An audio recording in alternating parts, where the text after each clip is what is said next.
Oi, seja bem-vindo a mais um vídeo aqui neste canal. Eu sou a psicóloga Bruna Grabowski. Será um prazer compartilhar hoje contigo assuntos referentes a contos de fadas, mais especificamente, quase não saiu a palavra, veja, mais precisamente o conto de fadas da Chapeuzinho Vermelho, podendo atribuir certos aspectos, interpretações psicanalíticas, o que este conto contribui a nível de saúde mental, a nível de psicologia para esta criança, para a infância de um ser humano. Vamos juntos nessa? Chapeuzinho Vermelho, ela trata a respeito das questões de oralidade. O que é a fase oral? Fase oral nada mais é do que um momento que se dá do nascimento até 1 ano e 8 meses, 2 anos, depende. Cada criança vai passar por esse período de um determinado modo, às vezes se estende um pouquinho mais, algumas crianças crescem, viram adultos e ainda não elaboraram essa fase, que diz respeito a uma fase onde há o prazer orgânico, ou seja, um prazer de se alimentar, de uma necessidade mesmo fisiológica, biológica, preciso tomar o leite materno para poder sobreviver, ou se alimentar de outros meios para poder sobreviver. Só que junto a isso vem algo do sexual, e é esse algo do sexual que a criança vai precisar gerir bem para que se possa abandonar um pouco desses aspectos mais infantis e fazer escolhas que levam a vida a se relacionar de um modo satisfatório. Veja, adultos que ficam muitas vezes presos, não digo presos, mas que foram marcados, né? Aquela fase foi muito impactante na vida de um ser humano, muitas vezes desenvolve alguns hábitos, e um desses é a questão de algum possível transtorno alimentar. A gente vê que a Chapeuzinho Vermelho, ela tem esse controle dos seus impulsos. Por quê? Porque ela recebe alimentos da sua mãe para levar à sua avó. Eu tô contando e dando explicação dos contos de fadas, pressupondo que você conhece o conto de fadas. Então, se você não conhece, para esse vídeo, vai buscar um outro vídeo ou vai realizar uma leitura maravilhosa, né? Tão bom ler, né, gente? Então, realiza essa leitura e depois volta pra cá para poder entender o significado, senão tu vai ficar perdido. E é um pouco do que a Chapeuzinho fica, né? Ela fica um pouco perdida na floresta. Por quê? Porque ela segue um caminho desconhecido. Como é bom a gente poder seguir caminhos desconhecidos, caminhos que nós mesmos escolhemos. E aí, quando a gente arca com a nossa escolha, vem as consequências. Catastrófica? Não sei. Talvez seja interessante, bom que Chapeuzinho tenha vivido aquele momento de encontrar com o lobo mau. Ai, acho que eu tô dando spoiler demais. Vamos voltar um pouquinho. Fala então sobre a questão moral, vamos voltar para essa questão. Por quê? Porque ela consegue controlar os seus impulsos. Se fosse uma criança que não estivesse ainda bem resolvida nessa fase, provavelmente ela iria comer todos aqueles doces e não levaria nada pra vozinha. E não é o que o Chapeuzinho Vermelho faz. Ela compartilha isso com os demais, ela partilha do alimento. Então, a gente vê aí também uma criança que ela está separada da sua mãe, que é isso que a gente espera, que o indivíduo cresça e consiga pensar por conta própria. Quando a mãe diz, não vai por esse caminho, e ela vai por esse caminho, ela está dizendo em outras palavras, eu penso diferente. Ao mesmo tempo que a gente pode fazer uma outra interpretação, que é a Chapeuzinho de algum modo captou o desejo inconsciente da mãe, porque há uma teoria, se eu não me engano é com Tardo Caligares, em Adolescência Normal. Precisamos revisitar a fonte, mas vamos trabalhar com essa hipótese, de que ele fala sobre a transgressão, sobre a moratória imposta, que é como se as crianças captassem um desejo dos seus pais, no caso os adolescentes, não as crianças, e pegasse e tentasse satisfazer esse desejo que o pai ou a mãe não fizeram. E aí essa criança, esse adolescente faz. Então, talvez um dos pais tenha o sonho de viajar mundo afora e não faz isso.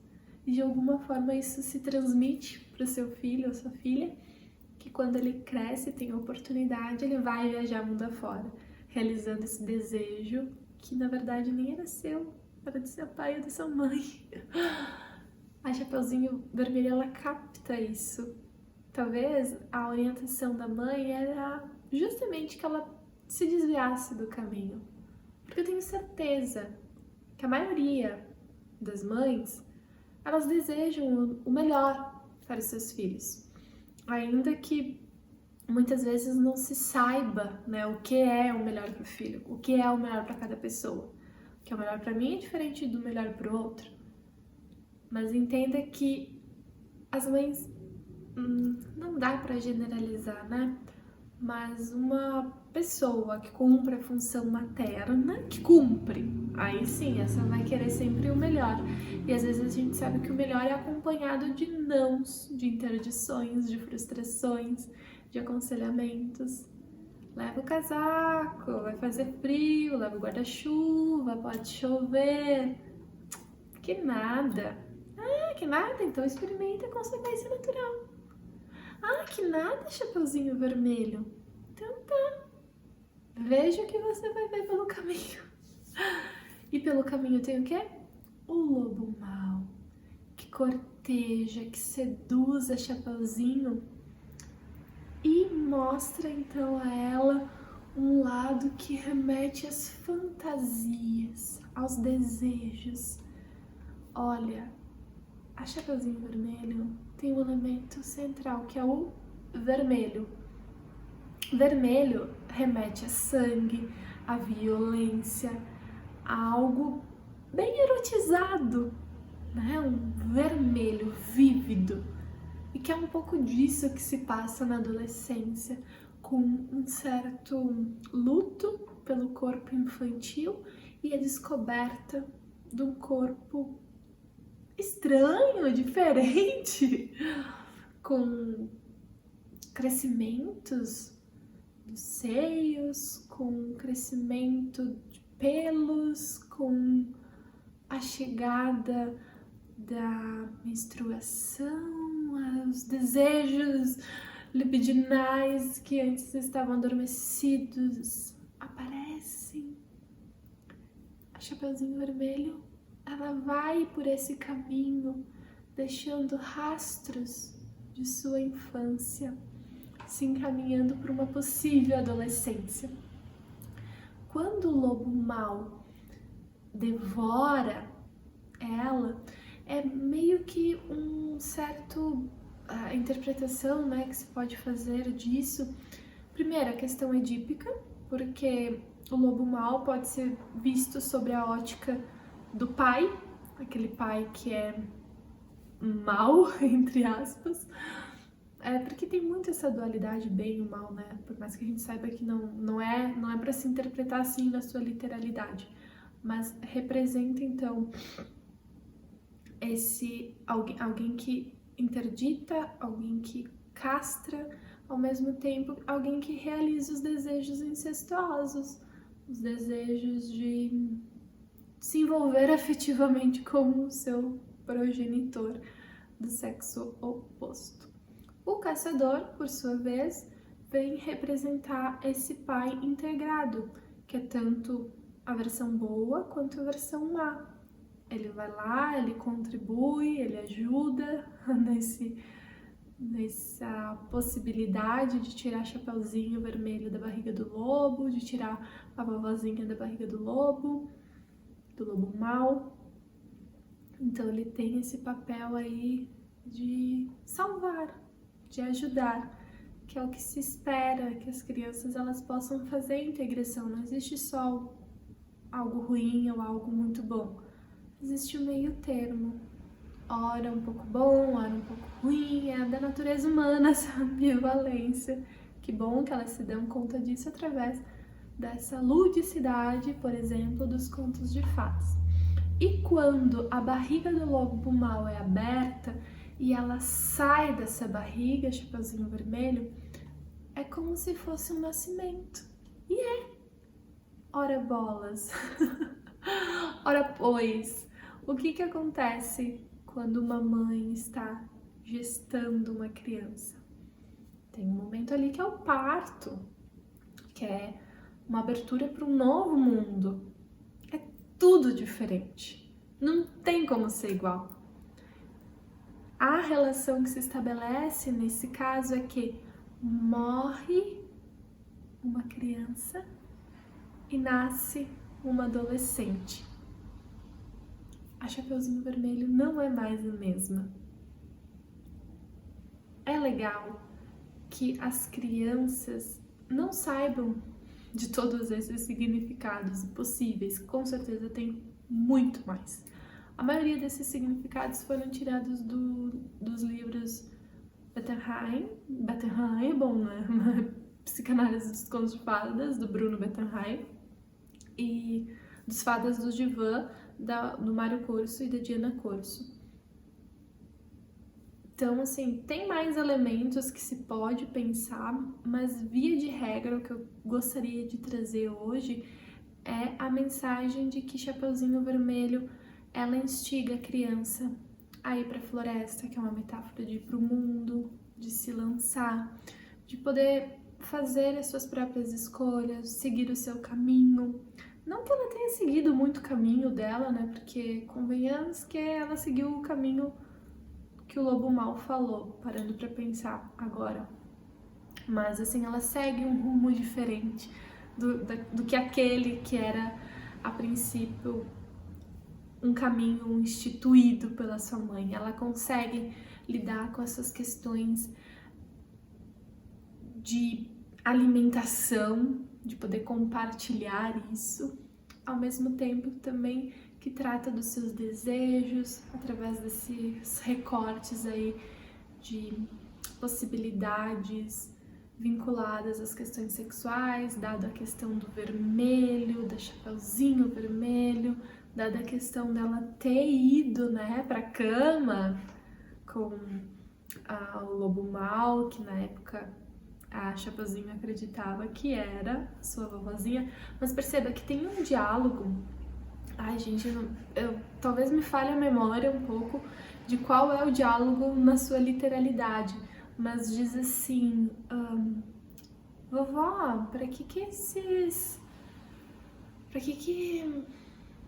esses olhos tão grandes? É pra te enxergar melhor, minha netinha. Mas vovó, pra que esses ouvidos tão grandes? É pra te escutar melhor, minha netinha. E pra que... eu vou direto pro final. E pra que essa boca tão grande? É pra te comer. Se a gente for pegar na literalidade, o que é comer? Eu vou te comer. Pensa. Pode remeter às questões das demandas sexuais. E, nesse caso, no nível de fantasia, lembrando que, só para não ficar perdido, porque talvez nem todo mundo conheça a teoria psicanalítica, mas a psicanálise ela parte de uma premissa, de um conceito bem importante, que é o conceito de complexo de Édipo, onde uma criança, ela lá por volta dos seus 3 aos 6 anos de vida, 4, 6 anos de vida, ela acaba imaginando, fantasiando que o seu progenitor do mesmo sexo, ela quer, enfim, que tem muita raiva dessa pessoa, ela queria tomar o lugar dessa pessoa e acaba nutrindo sentimentos afetuosos e desejos por o responsável, por o seu progenitor do sexo oposto. No caso da Chapeuzinho Vermelho, é como se ela sentisse raiva da sua mãe e desejasse o seu pai. Então, ela se afasta da mãe, né? Deixa a mãe lá na casa dela e vai pro mundo fora, ao encontro de quem? Do pai, que é esse o desejo, né? Só que, perceba, não há consumação do incesto, eles não se relacionam mesmo, né? Não tem o sexo propriamente dito. Tudo se passa na fantasia, são metáforas. Inclusive, nas versões iniciais da Chapeuzinho Vermelho, de fato, ela tinha sido estuprada pelo lobo mau. Lembrando que lobo mau, lobisomem, na época, tinha muito essa mensagem antigamente que existia homens que de noite viravam lobisomens. Não sei se você já escutou isso. Eu já, e antigamente também se pensava sobre isso. Então era muito comum, assim, esse discurso, né, de cuidado, não aceita conselho de qualquer um, não aceita alimento de qualquer um, vai para o caminho correto. E aí, nas primeiras versões, de fato, houve ali um abuso, uma violência sexual. Não é o que acontece nos contos de fadas para as crianças na contemporaneidade, nem em tempos atrás, ali na modernidade, quando os contos de fadas foram adaptados para as crianças mesmo. Então, é uma mensagem simbólica, algo sutil e que está muito alicerçado, algo que se espera mesmo, algo que seja na fantasia, algo que nunca ninguém vai se lembrar. Afinal de contas, o Freud mesmo diz que as crianças elas têm uma espécie de amnésia, de um esquecimento. Nós, adultos, muitos de nós, eu acho que a maioria, me diz aí se você lembra de muitas coisas que aconteceram na sua vida quando você tinha, sei lá, do seu nascimento aos 6 anos de idade. Pouquíssimas coisas, pouquíssimas. Por quê? Porque a gente esquece, fica lá guardadinho. Sabe aonde? No nosso inconsciente. E aí ele se manifesta muitas vezes através de várias formas que não cabe aqui falar no vídeo qual são as manifestações inconscientes, apesar de eu saber quais são. Mas a mensagem principal é saber que a gente não lembra. Não lembra que já viveu esse complexo de Édipo. Inclusive, quando eu tava na graduação, era o primeiro semestre, eu resolvi pegar uma cadeira de terceiro. Simples, né? Vou dar conta. Que nada. Quer dizer, eu dei conta, sim, mas teve uma sugestão, uma recomendação? Não, uma obrigação de uma leitura, que é um texto do Freud, 5 lições de psicanálise. Eu nunca tinha escutado falar sobre Freud. Foi a primeira vez que eu escutei falar sobre ele. E na época, pra mim, Freud nem era Freud, era Freud. Você já passou por essa época? Ou você nem sabe do que eu tô falando?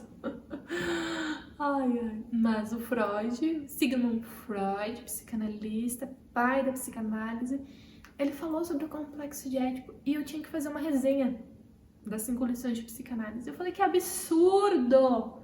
Nada a ver que esse cara tá dizendo.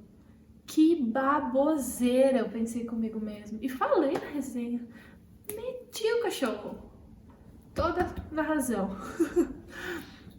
Aí a professora foi incrível. Ela falou assim, escreveu, né, na minha resenha. Me pontuou. Tive uma pontuação legalzinha até naquela resenha. Ela falou assim, Bruna, eu entendo que tu estejas pensando assim, mas calma. Conforme tu vai avançando nos estudos em psicologia, tu vai entender o que Freud está querendo dizer. Calma! Ela foi muito generosa, ela não falou que eu estava errada, mas ela também disse, calma, depois tu vai ver que as coisas vão ficar mais claras conforme tu se aproxima da psicanálise. E aí, estamos aqui, né, falando de psicanálise. Por isso, assim, eu entendo. Se pra você nada disso tá fazendo sentido, tudo bem, calma. Talvez uma hora e outra isso faça sentido. Quer ver um exemplo de um complexo de Édipo que talvez fique mais acessível para nós? É muito comum uma pessoa se envolver com uma outra pessoa e essa pessoa ser muito parecida com um dos nossos pais. Veja bem, aqueles casos onde uma menina, uma mulher, se apaixona por um homem e descobre que ele é super parecido com seu pai, fisicamente, esteticamente. Ou talvez é um traço, talvez o namorado que essa pessoa está se envolvendo trata ela de uma forma tão parecida como seu pai lhe tratava. Agora mesmo eu estava assistindo Casamento às Cegas, não agora, né, mas pouco tempo. E uma das participantes falou que o pai dela levava café da manhã para ela e para sua mãe ainda. E então veja, né, não é o caso, mas uma situação hipotética. Às vezes a gente espera que o outro faça a mesma coisa. Por quê? Porque é uma lembrança, né, dessas figuras primárias. Então a gente vai buscando alguns traços. Não é à toa as nossas escolhas amorosas. Claro, a gente tem autonomia, a gente tem, ou deveria ter, ou se espera que tenha uma independência para fazer suas próprias escolhas. Mas é aquela coisa, às vezes até quando a gente acha que está tomando um caminho por nossa decisão, às vezes é ali, ó, o lobo mau que falou, vai por esse caminho. Então, mas sim, tem sempre a possibilidade de construir um próprio caminho, e é isso que se espera de uma psicanálise, que obtenha o seu êxito, que a pessoa possa fazer escolhas por conta própria. Como chegamos até aqui, falando de Chapeuzinho Vermelho? As belezas da vida que vamos encaminhando, mas eu acho que a mensagem principal é essa, que fala também dos conflitos edípicos nesse conto. Inclusive, muitos contos falam sobre o conflito edípico, não é só o da Chapeuzinho Vermelho, a maioria fala. Porque é um dilema que acompanha a todos nós, seres humanos. Ninguém escapa do complexo de Édipo. Obrigada, pessoal, por ter assistido até aqui. Até uma próxima. Beijo. Tchau, tchau.